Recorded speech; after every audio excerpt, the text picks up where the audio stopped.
ابے بھائی کھوپڑی شریف میں باتیں آ رہی ہیں کہ نہیں آ رہی ہیں؟ تو یہ ایسا الٹا پلٹا ہوا ہے نا کہ اب اس کی بریکیں نہیں. اب یہ لبرل دنیا کیا کر رہی ہے؟ اب یہ ایک تو شادیاں 40 سال میں کرتے ہیں, پھر ان کو بیوی چاہیے کمانے والی, کیونکہ ان کے سافٹ ویئر اپڈیٹ ہوتے جا رہے ہیں زمانے کے حساب سے اور اپ گریڈ ہوتے جا رہے ہیں. اپڈیٹ نہیں بلکہ اپ گریڈ ہوتے جا رہے ہیں ان کے سافٹ ویئر.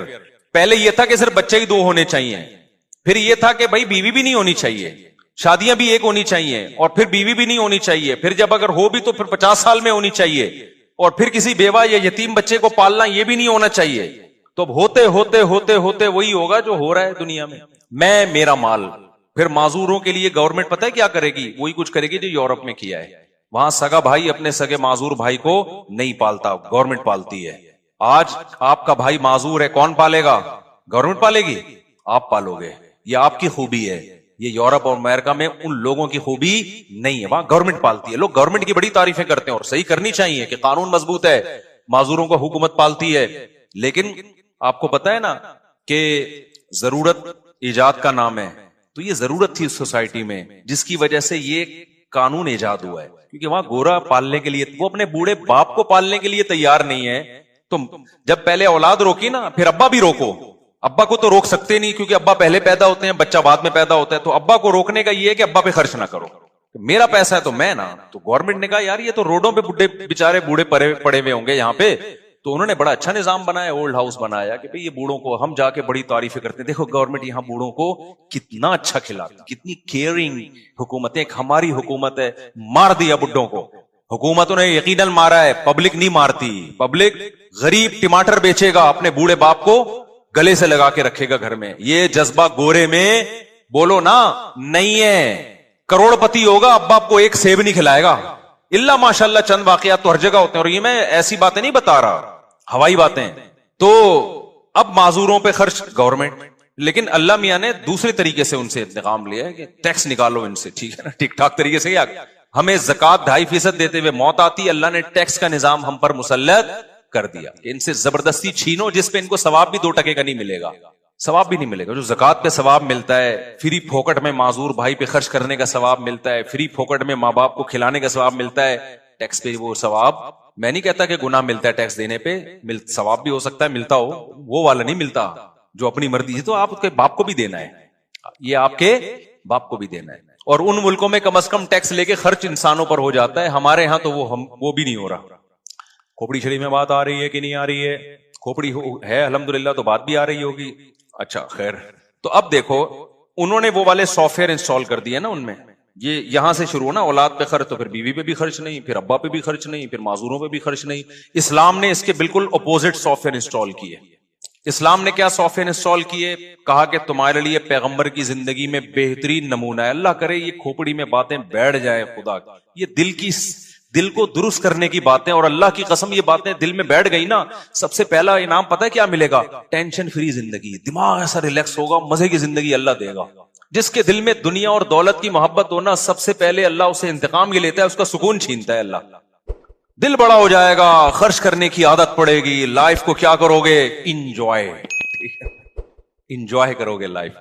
یہ پہلا انعام ملتا ہے جس کے دل سے دنیا کی محبت نکلتی ہے. ایسے اٹکے ہوئے ہیں نا اینٹوں میں, دیواروں میں, کیا مجھے تو بہت عجیب سا محسوس ہوتا ہے یار. تو کیا ہوا کہ جی وہ اسلام نے اس کے برس کیا بتایا؟ ہمارے پیغمبر صلی اللہ علیہ وسلم سے زیادہ اللہ نے کسی کو مسکین پیدا ہی نہیں کیا, تاکہ مثال وہ سامنے آئے جو بالکل اپوزٹ, تاکہ کوئی اشکال نہ کر سکے اصل میں ان کے پاس تو پیسے ہیں. 40 دن گھر میں چولہا نہیں جل رہا, اور بیویاں کتنی رکھی ہوئی ہیں؟ 9 ایٹ اے ٹائم. سمجھ میں نہیں آ رہی بات؟ یہاں شرمندہ ہو جاتے ہو آپ لوگ. خیر آگے چلو. ایک بیوہ سے نکاح کر رہے ہیں حضرت ام سلمہ سے, جن کی عمر بھی زیادہ ہے اور 2 بچے بھی ہیں. ان کو نکاح کا پیغام بھیجا, انہوں نے کہا یا رسول اللہ میری عمر زیادہ اور میرے ساتھ تو 2 بچے بھی ہیں, میں ان کو چھوڑ کے کیسے آ سکتی ہوں؟ آپ نے فرمایا کہ میری عمر تم سے بھی زیادہ ہے, کوئی بات نہیں, تمہاری عمر زیادہ ہے تو میری تم سے بھی زیادہ, اور جو 2 بچے تو چھوڑ کے آنے کی ضرورت نہیں ہے, وہ بچے بھی اللہ و الی الرسول, اللہ رسول کی طرف میری کسٹڈی میں پلیں گے. آج کے لبرل طبقہ اس وقت ہوتا, اگر آج کے جو کیلکولیٹر لے کے بیٹھے ہوتے ہیں نا, پلاننگ کیوں بھائی پلاننگ, کیا کسی پلاننگ کے لحاظ سے یہ کچھ تک بنتا ہوا نظر آ رہا ہے کہ آپ کے پاس خود تو ہے نہیں, اور آپ دوسروں کے بچوں کی کفالت کر کے ان کو کہاں سے کھلاؤ گے بھائی؟ نہیں آئی بات. کوئی تک بنتا ہے, لوجک بنتی ہے اس کی, کوئی بظاہر کوئی لوجک نہیں بنتی, لیکن سافٹ ویئر انسٹال کیے جا رہے ہیں. ہم تو اپڈیٹ کر رہے ہیں سافٹ ویئر, انسٹال تو پیغمبر کر کے گئے ہیں, کیونکہ انسٹال کرنا مشکل ہوتا ہے, اپڈیٹ کرنا ایک بٹن پہ ہو جاتا ہے. اب اپڈیٹ کرنا بہت مشکل ہو رہا ہے, سوچو انسٹال کرنا کتنا مشکل ہوگا. لیکن صحابہ کے ہاں 2 منٹ میں انسٹال ہو گئے تھے سافٹ ویئر, کیونکہ ان کا ایمان مضبوط تھا, ان کو سمجھ میں آ گیا تھا کہ بھئی جو پیغمبر کہہ رہے ہیں وہ بالکل ٹھیک کہہ رہے ہیں. لہذا صحابہ نے بھی یہی روش اختیار کی ہے. پھر تو بیوہ سے نکاح کر کے اپنی ذمہ داری بھی بڑھا رہے ہیں اور کہہ رہے ہیں 2 بچے بھی لے آؤ. سوال پیدا ہوتا ہے بھئی اس کی تو کوئی لاجک ہی نہیں ہے. بھئی لاجک یہ ہے کہ رزق پہلے آتا ہے, ماں کی چھاتیوں میں دودھ پہلے آتا ہے یا بچہ پہلے آتا ہے؟ اگر کوئی عورت یہ کہے کہ فلاں کے چونکہ بچہ ہے اس کی تو چھاتیوں میں دودھ ہے تو وہ تو بچے کو دودھ پلا رہی ہے, میں بچہ پیدا کروں گی تو میری چھاتیوں میں تو دودھ ہے نہیں, لہذا میں نہیں پیدا کر رہی, اسے کیا کہا جائے گا؟ وہ بھائی پیدا کر تو صحیح, اللہ مخلوق کو پہلے بھیجتے ہیں, رزق کا انتظام تو پہلے سے ہوتا ہے, سافٹ ویئر تو پہلے سے انسٹال کیے ہوئے, لیکن اس کا اظہار جب بچہ ہوگا تو ہوگا, اس سے پہلے نہیں ہوگا. تو آپ کی لائبلٹیز جب بڑھیں گی نا, ذمہ داریاں بڑھیں گی, تو رزق کے دروازے کھلیں گے. آپ کہہ سکتے ہو پھر ہمارے پیغمبر پہ رزق کے دروازے کیوں نہیں کھل گئے 9 شادیوں کے بعد؟ یہ سوال پیدا ہوتا ہے نا. دیکھو رزق کے دروازے کھلے, حکم کو کیسے فالو کرو گے؟ تو ان کو اس دلدل میں, جس بت پرستی کی دلدل میں وہ پھنسے ہوئے ہیں, اس دلدل سے قرآن نکال رہا ہے, مختلف طریقوں سے ان کو سمجھا رہا ہے. اچھا, مشرکین یہ مانا کرتے تھے کہ اصل جو کائنات کو پیدا کرنے والا اور ہمیں روزی دینے والا وہ خدا ہی ہے, لیکن خدا نے ان بتوں کو بھی اختیارات دے رکھے ہیں, یہ بھی اللہ کے نیک بندے ہیں جن کی ہم نے مورتیاں بنائی ہوئی ہیں. اصل تو وہ مانتے تھے کہ سب کچھ اللہ کا بنایا ہوا, یہ پتھر کے بنے ہوئے بت, یہ تو ان کو ہم نے اپنے ہاتھوں سے بنایا, یہ دنیا میں کیا بنا سکتے ہیں. تو قرآن نے نا اسی بات کو جس کو وہ مانتے تھے ان کی زبان سے بار بار ریپیٹ کروایا ہے. جیسے ہم کہہ رہے ہوتے ہیں نا کہ جب آپ کا کسی سے مناظرہ ہو رہا ہوتا ہے یا آپ کی کسی سے بحث ہو رہی ہوتی ہے, تو کچھ باتیں ایسی ہوتی ہیں جو آپ کا مد مقابل بھی مانتا ہے, لیکن ماننے کے بعد پھر وہ اس میں گڑبڑ کرنا شروع کر دیتا ہے. تو سامنے والے کو قائل کرنے کے لیے کیا ہوتا ہے کہ آپ وہی بات اس کی زبان سے بار بار اگلواتے ہیں. جب اگلواتے ہیں تو اس کے دل میں ایک خود بخود ایک فکر پیدا ہوتی ہے کہ یار جب میں اتنی بڑی حقیقت مانتا ہوں تو اس کا تقاضا یہ ہے کہ میں وہ بات بھی مانوں جو سامنے والا کہہ رہا ہے. تو قرآن یہاں بھی یہ کہہ رہا ہے کہ مشرکین سے بار بار کہلوا رہا ہے کہ بتاؤ بارشیں کون برساتا ہے, آسمان اور زمین سے روزی کون دیتا ہے. تو اللہ نے اپنے نبی کو حکم دیا یہ بات بار بار مشرکین سے کہیں گے نا, وہ بار بار کہیں گے اللہ کرتا ہے, اللہ کرتا ہے, اللہ کرتا ہے. تو جب بار بار ان کی زبان سے یہ لفظ نکلے گا اللہ کرتا ہے, تو پھر نبی کو حکم دیا بتاؤ کہ پھر پوچھتے ان کو کیوں ان پتھروں کو. تو یہ بھی ایک حق کو دل میں اتارنے کا ایک بہترین طریقہ ہے کہ آپ سامنے والے سے بار بار وہ بات اگلوائیں جو ہمارے اور اس کے درمیان متفق ہے, جس میں ہم دونوں کا اتفاق ہے. اس کی مثال ایسے ہے جیسے قرآن نے اہل کتاب کو کہا کہ تعالوا الی کلمۃ سواء بیننا وبینکم, اے اہل کتاب آؤ ایسی بات کی طرف جو ہمارے تمہارے درمیان مشترک ہے.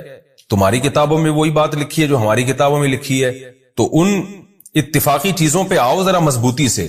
وہ کیا ہے؟ اللہ نعبد الا اللہ, تمہاری کتابیں کہتی ہیں کہ اللہ کے سوا کسی کی عبادت نہیں ہوگی, ہم اللہ کے ساتھ کسی کو شریک نہیں کریں گے. تو جب اہل کتاب یہ بات سنیں گے نا تو ان کو ایک موٹیویشن ملے گی کہ یار جب بار بار اللہ ہی کی عبادت کرنی ہے تو پھر عیسیٰ سے مدد مانگنے کا کیا مطلب ہوا؟ پھر یہ ہم نے کیا ڈرامہ رچایا ہوا ہے کہ وہ اللہ کی باڈی سے نکلے اور معاذ اللہ پھر وہ اللہ بھی ہیں اور اللہ کے علاوہ بھی ہیں. تو یہ خود بخود ان کو اس کی برائی ان کے دل میں بیٹھے گی. تو قرآن صرف دلائل کی کتاب نہیں ہے, موٹیویشن کی بھی کتاب ہے. تو اس لیے اللہ تعالیٰ نے جگہ جگہ یہ طرز اختیار کیا کہ مشرکین کی زبان سے اللہ کی بڑائی نکلوائی جائے. جب وہ اللہ کی بڑائی بیان کریں گے تو خود بخود ان بتوں کی برائی ان کے دل میں آئے گی. تو قرآن کہتا ہے قل, اے نبی ان سے کہہ دیجئے من یرزقکم من السماء والارض, کون ہے جو آسمان سے تمہیں روزی دیتا ہے بارشیں برسا کے, والارض اور زمین سے روزی دیتا ہے. امن یملک السمع, کون ہے جو سماعت کا مالک ہے, جب چاہے تمہاری کانوں کے سننے کی طاقت ختم کر دے. والابصار, اور کون ہے جو تمہارے دیکھنے کی طاقت کا مالک ہے, اس کو یہ کنٹرول ہے کہ جب چاہے تمہیں تمہاری دیکھنے کی قوت کو ختم کر دے. ومن یخرج الحی, کون ہے جو صاحب کمالات ہے, جو زندہ کو مردہ سے نکالتا ہے. جیسے انڈا ایک مردہ چیز ہے تھوڑے دنوں میں کیسے اس میں ہارٹ بیٹ پیدا ہوتی ہے, روح پڑ جاتی ہے اور چوزا نکل آتا ہے. وَيُخْرِجُ الْمَيِّتَ مِنَ الْحَيِّ, اور مردہ چیزوں کو زندہ چیزوں سے نکالتا ہے. آپ کو پتا ہے میڈیکل سائنس کے لیے دنیا کا سب سے بڑا مسئلہ حیات کو ڈیفائن کرنا ہے کہ زندگی کی ڈیفینیشن کیا, یہ حیات کیا چیز ہے. تو اللہ نے موت اور حیات کو پیدا کر دیا, کتنا بڑا کمال ہے خدا کا. وَمَن يُدَبِّرُ الْأَمْرَ, اور کون ہے جو معاملات کی تدبیریں کر رہا ہے, کیونکہ اس کائنات میں آپ کو ایک مینجمنٹ نظر آئے گی. تو مینجمنٹ مینیجر کے بغیر نہیں ہوتی. مینجمنٹ کو ہم عربی میں تدبیر کہتے ہیں, اردو میں انتظام کہتے ہیں, کہ انتظام ہے, تبھی کہتے ہیں نا علاقے کا ناظم ہے, منتظم ہے. کیا مطلب, جو نظم و ضبط اور پورا ایک اس نے جو ہے وہ ایک سسٹم بنایا ہوا ہے. تو اسی کو عربی میں تدبیر کہا جاتا ہے. وَمَن يُدَبِّرُ الْأَمْرَ, اور کون ہے جو معاملات کی تدبیر کر رہا ہے, پوری کائنات میں ایک مینجمنٹ اس نے باقی رکھی ہوئی ہے. تو جب اے نبی آپ ان سے سوال پوچھیں گے, فَسَيَقُولُونَ اللَّهُ, فوراً یہ کہہ دیں گے, ان قریب کہہ دیں گے اللہ.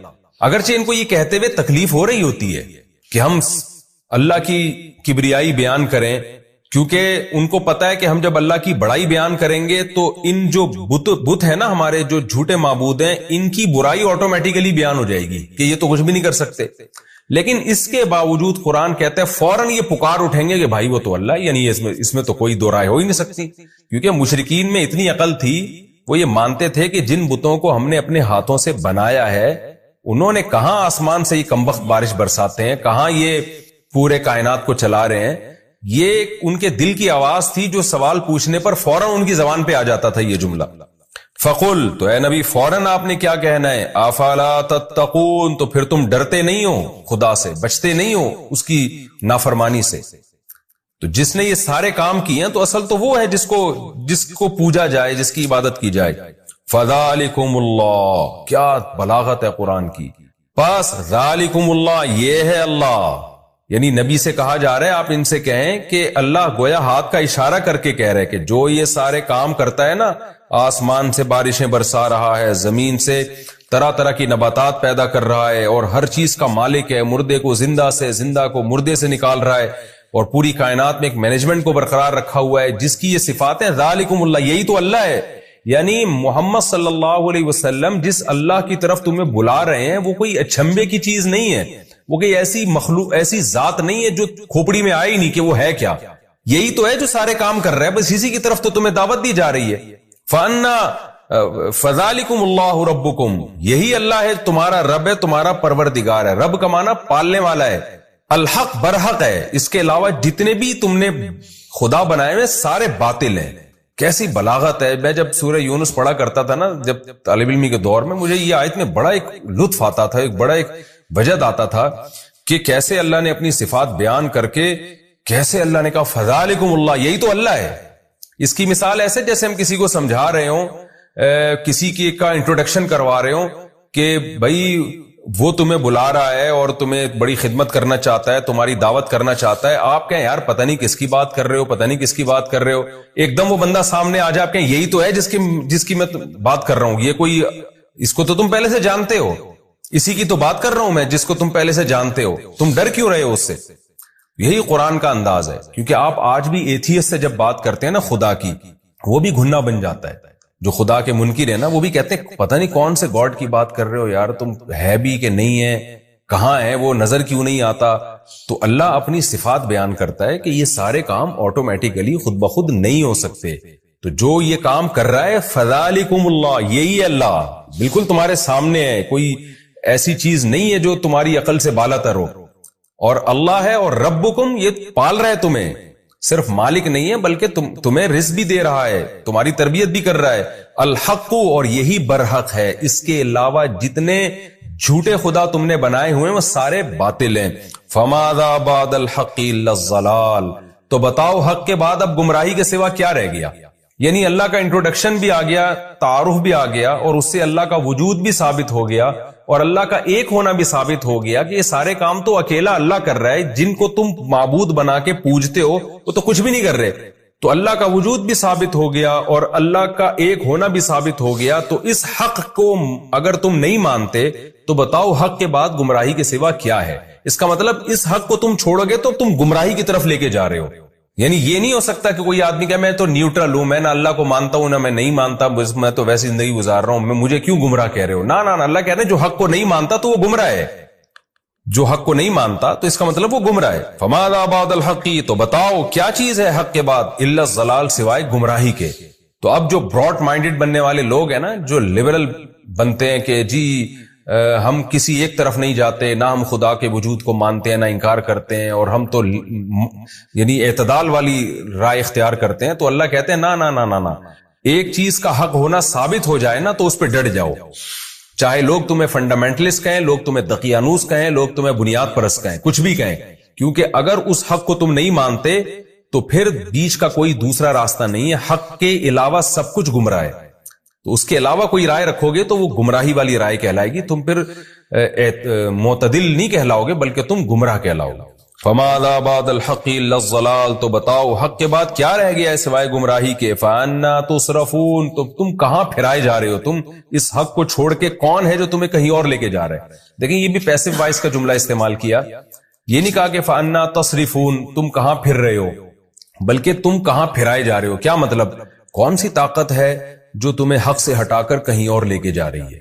اس میں بھی بلاغت ہے۔ بلاغت یہ ہے کہ انسان کا ضمیر، اس کی عقل تو کہتی ہے کہ حق یہی ہے، لیکن کوئی غیر مرئی طاقتیں ہیں جو انسان کو ہٹا رہی ہوتی ہیں وہاں سے۔ وہ شیطان بھی ہو سکتا ہے، وہ آپ کا کلچر بھی ہو سکتا ہے، وہ آپ کے ملکی قوانین بھی ہو سکتے ہیں، وہ آپ کا انوائرمنٹ، اور بہت ساری اور چیزیں ہیں جو انسان کو آپ کی خواہشات بھی ہو سکتی ہیں، وہ ساری چیزیں آپ کو ہٹا رہی ہوتی ہیں، کھینچ رہی ہوتی ہیں دوسری طرف۔ تو اللہ کہتے ہیں کہ آپ کو کہاں پھرایا جا رہا ہے، کہاں گھمایا جا رہا ہے، یعنی کوئی اور گھما رہا ہے آپ کو، سوچو کوئی اور گمراہ کر رہا ہے، گویا آپ تو گمراہ نہیں ہونا چاہتے لیکن ایسا لگتا ہے کوئی طاقت ہے جو آپ کو سیدھے راستے سے ہٹا رہی ہے، اس کے بارے میں غور کرو۔ كَذَلِكَ حَقَّتْ كَلِمَةُ رَبِّكَ عَلَى الَّذِينَ فَسَقُوا، اسی طرح جو فاسق لوگ ہیں، حدود کو کراس کرتے ہیں۔ حدود کا کیا مطلب؟ عقل کی بھی ایک حد ہے، ضمیر کی بھی ایک حد ہے، لیکن وہ تمام حدود کو کراس کر کے گمراہی کی طرف جو لوگ جاتے ہیں تو ان لوگوں پر اسی طرح رب کا کلمہ ثابت ہو جاتا ہے۔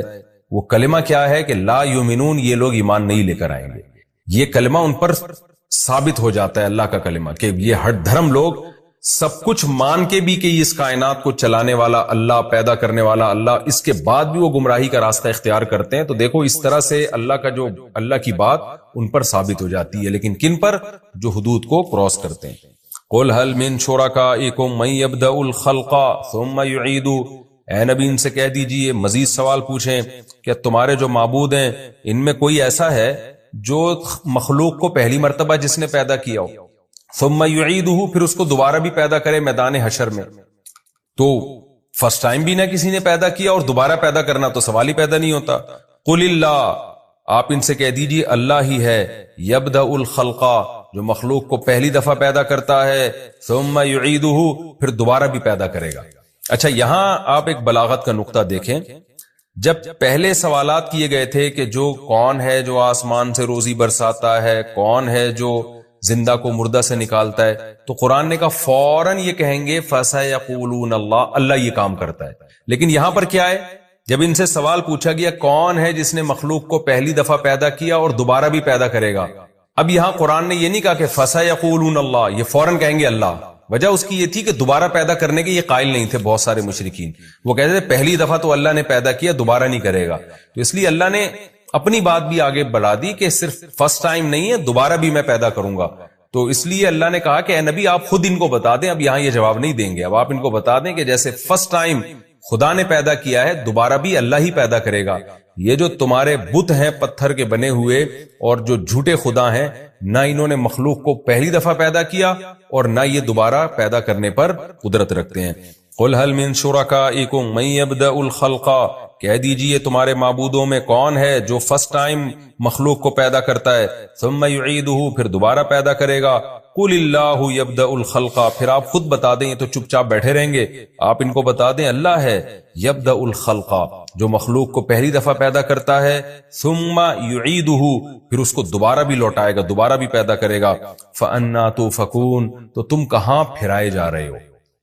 دوسری دفعہ چلو پیدا کرنے کے قائل نہیں، لیکن فرسٹ ٹائم تو مانتے ہو نا اللہ نے پیدا کیا، تو اس اللہ کو چھوڑ کر کن جھوٹے خداؤں کے پیچھے لگے ہوئے ہو؟ قُلْ هَلْ مِن شُرَكَائِكُم مَّن يَهْدِي إِلَى الْحَقِّ، یہ بھی بڑی دلچسپ آیت ہے.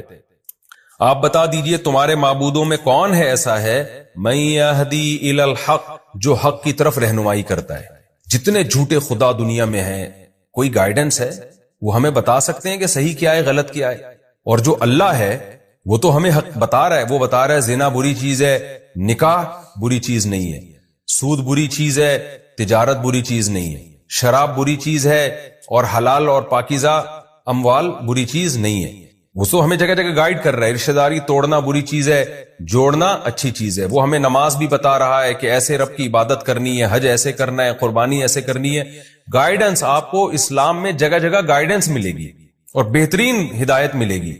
تو قرآن کہہ رہا ہے کہ ان سے کہیں کہ ایک تو خدا ہے جو تورات میں، انجیل میں، قرآن میں گائیڈ کر رہا ہے، جس نے ابراہیم علیہ السلام کے ذریعے گائیڈ کیا لوگوں کو، بتایا صحیح کیا ہے غلط کیا ہے. اور ایک تمہارے جھوٹے معبود ہیں جو کمبخت ہزاروں سال سے چپ بیٹھے ہوئے ہیں، پھوٹتے نہیں ہیں منہ سے کچھ بھی. اور اگر کوئی ان میں زندہ معبود ہو وہ گائیڈ بھی غلط کر رہا ہوتا ہے. تو اب بتاؤ کس سے محبت کی جائے گی، کس کی عبادت کی جائے گی؟ قل هل من شرکائکم، آپ ان سے کہہ دیجئے کیا ہیں تمہارے معبودوں میں سے من، کوئی ایسا معبود ہے یہدی الی الحق، جو سیدھے راستے کی رہنمائی کرتا ہو. یہ یہاں بھی چپ بیٹھیں گے، کیونکہ یہاں بھی یہ فوراً اگر یہ کہہ دیتے نا، یہاں چونکہ ان کو توہین محسوس ہو رہی ہے، اگر کہہ دیں گے نہیں ہمارے معبود تو سیدھے راستہ دکھائی نہیں سکتے، تو ابے بھائی جب تمہارے معبود تمہیں گائیڈ ہی نہیں کر سکتے تو وہ تمہارے رہنما کیسے بن گئے، تمہارے لیڈر کیسے بن گئے، اور ان کو تم فالو کیسے کرو گے؟ فالو لیڈر کو کیا جاتا ہے نا، تو لیڈر ہونے کی صلاحیت ہوگی تو فالو کیا جائے گا. تو اس لیے اللہ کو فالو کرو، کیونکہ فالو اس کو کیا جاتا ہے جو سیدھا راستہ دکھا رہا ہو. جو بیچارہ خود گائیڈنس کا محتاج ہو وہ لیڈر کیسے بن سکتا ہے، اس کو فالو کیسے کیا جائے گا؟ قل اللہ یہدی للحق، آپ ان کو کہہ دیجئے اللہ ہے جو سیدھے راستے کی طرف رہنمائی کرتا ہے. اب قرآن یہ مقدمہ قائم کر کے، یہ دلیل قائم کر کے ایک اور بات پر استدلال کر رہا ہے کہ جو سیدھے راستے کی رہنمائی کرتا ہے بھلا وہ اس بات کا زیادہ حقدار ہے کہ اس کی اتباع کی جائے، یا جو بیچارہ خود جس کے پاس سیدھا راستہ نہ ہو جب تک کہ اس کو کوئی راستہ نہ بتائے. تو جو لیڈر ہی گائیڈنس کا محتاج ہے تو عوام اس کو کیسے فالو کرے گی؟ تو فالو اس کو کیا جاتا ہے جس کو سیدھے راستے کا پتہ ہو اور بتا رہا ہو. تو یہ صفت اللہ کے علاوہ کسی میں نہیں پائی جاتی. اور آج کے حالات میں تو آپ دیکھ لینا، جن قوموں کو ہم فالو کر رہے ہیں وہ خود ہدایت کی محتاج ہیں. کیسے کیسے قوانین وہ اپنے ملکوں میں پاس کر رہے ہیں. شراب کو انہوں نے لیگل کیا ہوا ہے، زنا کو لیگل کیا ہوا ہے. یہ تو خود ہدایت کی محتاج ہے اور آج ہم نے ان کو لیڈر بنایا ہوا ہے. تو یہ آیت ان لوگوں کے لیے بھی ہے جو اسلام کو چھوڑ کر، خدا کو چھوڑ کر کسی اور قوم کو اپنا لیڈر سمجھتے ہیں اور اس کو فالو کرتے ہیں اور اس کی اتباع میں عزت محسوس کرتے ہیں. قرآن کہتا ہے آفمن یہدی الی الحق، بھلا وہ ذات جو حق کی طرف رہنمائی کرے، احق، وہ زیادہ حقدار ہے، ان یتبع، کہ اس کی اتباع کی جائے، امن، یا وہ زیادہ حقدار ہے لا یہدی، جو خود سیدھے راستے پر نہ ہو، الا ان یہدا، الا یہ کہ اس کو ہدایت دی جائے. یعنی جب تک کہ اس کو ہدایت دی نہ جائے، وہ خود سیدھا راستہ متعین نہ کر سکتا ہو، تو اس کو کہاں سے فالو کیا جائے گا؟ فالو اس کو کیا جائے گا جو تمہیں سیدھا راستہ بتاتا ہے، اور وہ اللہ کے سوا کوئی بھی نہیں ہے. فما لکم، تو تمہیں کیا ہو گیا، کیف تحکمون، تم کیسے فیصلے کر رہے ہو کہ خدا کو چھوڑ کر، یعنی خدا کے علاوہ کسی کو بھی آپ لیڈر بنائیں گے نا تو یہ آیت سب پہ صادق آ رہی ہے. تو اس لیے قرآن کا یہ دعویٰ ہے کہ فالو صرف اللہ کو کیا جائے گا. خوب سمجھ لیں، محمد صلی اللہ علیہ وسلم کو جو فالو کیا جاتا ہے نا، آپ کی ذات کی وجہ سے نہیں، بلکہ اس لیے کہ آپ اللہ کا قانون لوگوں کو بتا رہے ہیں. ورنہ نبی صلی اللہ علیہ وسلم کی شخصیت بھی مقصود نہیں ہے. یہ بھی قرآن میں جگہ جگہ مضمون پہلے آ چکا ہے، کیونکہ آپ نے بار بار یہ بات کہی ہے قرآن میں کہ اے نبی آپ ان کو بتا دیجئے کہ میں بھی اس قانون کا پابند ہوں جو مجھ پر لازم ہو رہا ہے، مجھ پر نازل ہو رہا ہے. اگر میں اس کو فالو نہیں کروں گا تو مجھے بھی اللہ کے عذاب کا ڈر ہے. اس سے پتہ چلتا ہے ہم جو نبی کو فالو کرتے ہیں اس لیے کہ نبی اللہ کے حکام ہمیں بتاتے ہیں، وہ اللہ کی مرضی کے خلاف نہیں چلاتے. ورنہ اصل مقصد جو اسلام کا دعویٰ ہے صرف اور صرف اور صرف اللہ ہی ہے جو اس قابل ہے کہ اس کی اتباع کی جائے. اللہ کے علاوہ کوئی قابل اتباع نہیں ہے.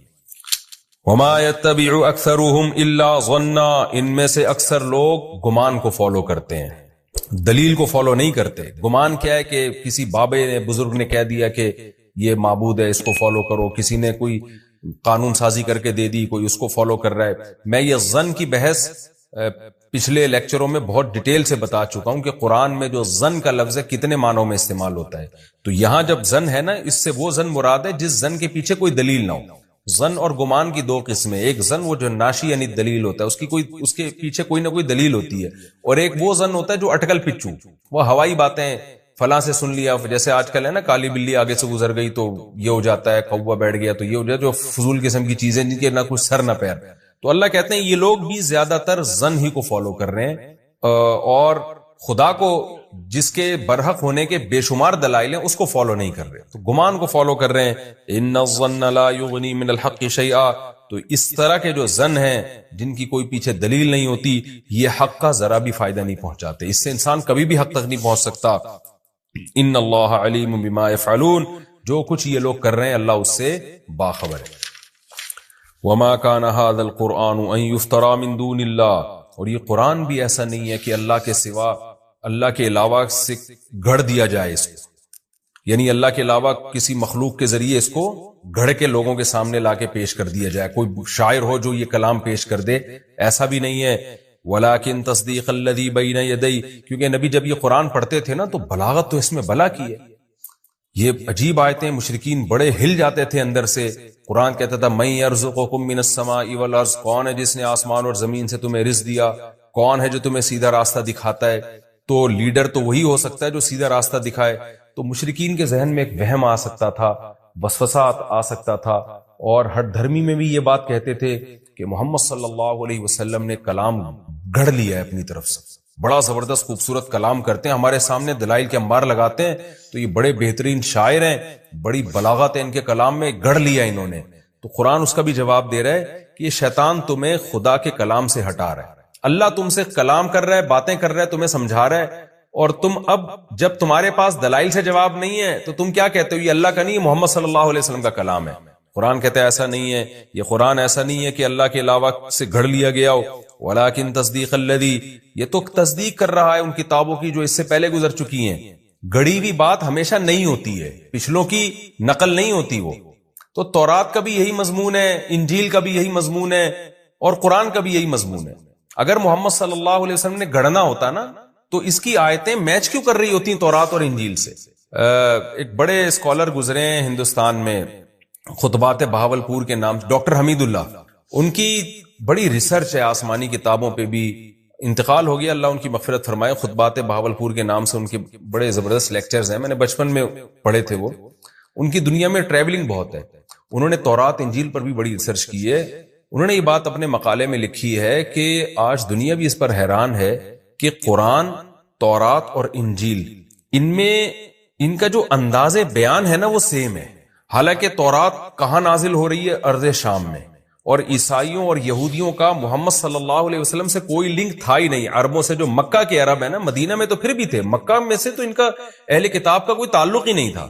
لیکن مکہ کا ایک یتیم بالکل اسی انداز سے کلام پیش کر رہا ہے جو موسیٰ کلیم اللہ کر چکے ہیں اور جو عیسیٰ روح اللہ کر چکے ہیں. تو یہ خود قرآن کے لیے قرآن کے برحق ہونے کی ایک بہت بڑی دلیل ہے.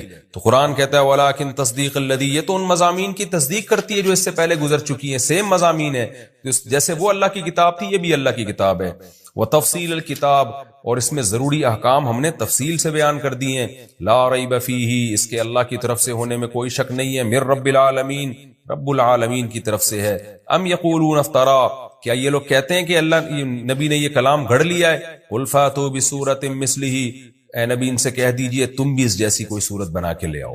گھڑنے پر تو کوئی تم پہ پابندی نہیں ہے نا، تم بھی ایسا کلام بنا کے لے آؤ، لوگ متاثر ہوں گے، تم بھی جھوٹی نبوت کا دعویٰ کر دو. وادعوا من استطعتم. اور تمہارا تو دعویٰ محمد صلی اللہ علیہ وسلم نے اکیلے بنا لیا ہے، ہم تمہیں چیلنج کر رہے ہیں کہ تم سارے شعراء کو اکٹھا کر لو، سارے خطیبوں کو جمع کر لو، اللہ کے علاوہ جو تمہیں ملتی ہے مخلوق لے آؤ. ان کنتم صادقین. اگر تم اپنے دعوے میں سچے ہو. آگے قرآن کہتا ہے بل کذبوا. اصل بات یہ ہے کہ قرآن کے بارے میں یہ نہیں کہ ان کو دلائل سے لگاؤ کہ یہ جھوٹا کلام ہے، نا نا نا نا. اصل بات یہ ایسی چیز کا انکار کر رہے ہیں لم یحیطوا بعلمہ، کہ ان کے علم میں اس کا احاطہ ہی نہیں کیا ہے، انہوں نے اس کے بارے میں تحقیق ہی نہیں کی، غور و فکر ہی نہیں کیا ہے، گمان سے بس انکار کر رہے ہیں. اور دوسری وجہ یہ لما یاتہم تاویلہ، انہوں نے اس انکار کا انجام بھی نہیں دیکھا، وہ آیا ہی نہیں، ان کو سزا ملی نہیں اب تک. اس لیے جب لاؤبالی پن میں انکار کرتے چلے جا رہے ہیں تو اللہ اب ان کو دھمکی دے رہا ہے کہ اے مشرکین عرب، اے مشرکین مکہ، تم قرآن کا انکار مت کرو. کیوں؟ کذالک کذب الذین من قبلہم، ان سے پہلے لوگوں نے بھی انکار کیا تھا. فانظر کیف کان عاقبۃ الظالمین، دیکھو ظالمین کا انجام پھر کیسا ہوا. تو تمہارا بھی پھر وہی انجام ہو سکتا ہے. تو دلائل سے تو اللہ بات کر رہے ہیں، اللہ تعالیٰ دھمکیاں بھی دے رہے ہیں ساتھ ساتھ، کہ یہ ہلکی بات نہیں ہے کہ جس کا دل چاہے ایمان لے آئے، جس کا دل چاہے رد کر دے. نہ، تمہیں غور و فکر کر کے ایمان لانا پڑے گا.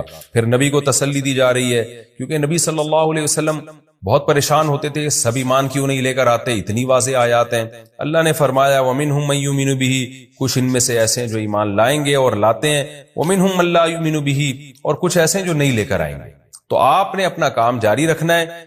یہ لالچ نہیں رکھنی کہ سارے مسلمان ہو جائیں، یہ ممکن نہیں ہے. وَرَبُّكَ أَعْلَمُ بِالْمُفْسِدِينَ، جو مفسد لوگ ہیں، جو ایمان نہیں لے کر آئیں گے، اللہ ان کو خوب جانتا ہے، خود ہی نمٹ لے گا ان سے. یہ ہمارا جناب رکوع نمبر 4 اور 9 تفسیر کے لحاظ سے کمپلیٹ ہوا. میں انشاءاللہ اس کا مختصر خلاصہ پیش کر دیتا ہوں. پہلی آیت میں ہمیں اللہ نے بتایا کہ اللہ کی صفات ہیں، آسمان سے رزق برساتا ہے.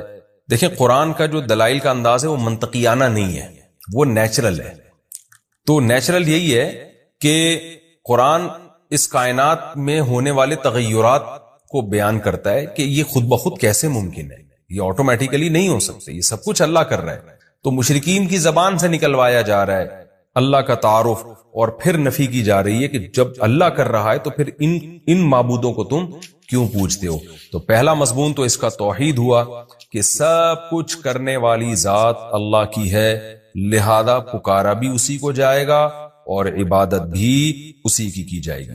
دوسری بات ہمیں کیا پتہ چلی کہ پہلی مرتبہ اللہ نے پیدا کیا. مشرکین جو شرک کرتے تھے ان کی میں بھی اتنی کھوپڑی تھی کہ خود بخود کائنات پیدا نہیں ہو سکتی. تو وہ یہ مانتے تھے کہ فرسٹ ٹائم اللہ نے پیدا کیا. اختلاف اس میں کرتے تھے کہ دوبارہ پیدا ہوگا کہ نہیں، یہ ہوگی کہ نہیں ہوگی. تو آج کا جو ملحد ہے وہ بالکل ہی بے عقل ہے. وہ کہتے ہیں یہ کائنات خود خالق ہے، یعنی کائنات نے اپنے آپ کو خود پیدا کر لیا. یہ تو پاگلوں والی بات ہے بالکل. اچھا یہ بھی خوب سمجھ لیں، جو ملحد کہتے ہیں نا کوئی خدا نہیں ہے، یہ بھی جھوٹ بولتے ہیں. جو یہ کہتے ہیں نا خدا نہیں ہے، وہ اس کائنات ہی کو کریٹر مان رہا ہے. یعنی اس مادی چیز جو کچھ ہونے میں کسی طاقت کی محتاج ہے، اس محتاج ہی کو کریٹر قرار دے دیا. تو کتنی بڑی بے عقلی کی بات ہے. تو اللہ نے ان آیتوں میں بتایا کہ فرسٹ ٹائم بھی وہ پیدا کرتا ہے، دوبارہ بھی وہی پیدا کرے گا. اور تیسری بات، ہم فالو کس کو کریں، اس کا بھی ان آیتوں میں اللہ نے جواب دیا کہ آفامن یہدی الی الحق احق ان یتبع اما لا یہدی الا ان یہدی. یہ آیت تو رٹا لگا کے یاد کر لیں. یہ آج مغربی کلچر پہ بہت صادق آتی ہے. مشرکین مکہ کسی کلچر کو فالو نہیں کرتے تھے. مشرکین مکہ اپنے ہی باپ دادا کے گڑے ہوئے مذہبی غلط نظریات کو فالو کرتے تھے. اس پہ قرآن نے یہ کہا کہ جو خود ہدایت کا محتاج ہو اس کو فالو کیا جائے گا، یا جو ہدایت دیتا ہو اس کو فالو کیا جائے گا. آج بھی یہ بات دنیا پہ صادق آتی ہے کہ دنیا میں مجھے بتاؤ قرآن کے علاوہ یا اللہ کے علاوہ جس نے قرآن میں آیتیں نازل کی، آپ کو ہدایت ملے گی کہاں؟ جو مغربی ممالک جو اپنے آپ کو اتنے بڑے فنٹر سمجھتے ہیں، دنیا کی ذہین ترین اور تہذیب یافتہ قومیں سمجھتی ہیں، وہ خود اپنے ہاتھوں سے بنائے ہوئے قوانین سے پریشان ہیں. ان کا سسٹم کیسا تباہ و برباد ہو رہا ہے وہاں پہ، کس قسم کے بےہودہ قوانین وہاں رائج ہو رہے ہیں. یعنی جو چیز ان کی قوم میں شامل ہو جائے نا، کلچر کا حصہ بن جائے، وہی قانون بن کے اسمبلیوں میں پاس ہو جاتی ہے. تو جو برائی معاشرے میں پھیل جائے گی وہ قانون بن کے پاس ہو جائے گی. تو اس سے تو پتہ چلتا ہے وہ تو خود گائیڈنس کے محتاج ہیں، اور ہماری جو ینگ جنریشن ہے وہ فالو ان کو کر رہی ہے. اس لیے میرے بھائی فالو صرف اللہ ہی کو کیا جائے گا، کیونکہ آپ قرآن کے الحم سے لے کے والناس تک اگر احکام دیکھیں تو آپ کو نیچر کے قریب نظر آئیں گے. قرآن صفائی کی تعلیم دے رہا ہے، وَثِيَابَكَ فَطَهِّرْ، اپنے کپڑوں کو پاک رکھیے. یا ایھا النبی کلوا من الطیبات واعملوا صالحا، کہ کھاؤ بھی پاکیزہ اور عمل بھی پاکیزہ ہو. تو ہر چیز میں پاکیزگی جھلک رہی ہے، اس میں طہارت جھلک رہی ہے. تو اس لیے یہ 2 اور 2 4 کی طرح ہے کہ یورپ کے پاس، اہل مغرب اقوام کے پاس، ان لوگوں کے پاس ہدایت نہیں ہے. تو اللہ کہہ رہا ہے بھلا جس کے پاس خود ہدایت نہ ہو وہ اس بات کے زیادہ لائق ہے کہ اس کو فالو کرو، یا جو خود لوگوں کو ہدایت دے رہے جیسے کہ اللہ. ظاہر ہے اللہ کے علاوہ ہمارے پاس کوئی نہیں ہے جس کو ہم فالو کریں. اب اللہ نے ہمیں بتایا کہ میرے احکام تمہیں نبی بتائیں گے، لہذا نبی جیسا کر رہے ہیں اور جیسا کہہ رہے ہیں اس کو فالو کرتے چلے جاؤ. تو ہم نبی کی اتباع جو کرتے ہیں اس لیے تاکہ ہم اللہ کی اتباع کر سکیں.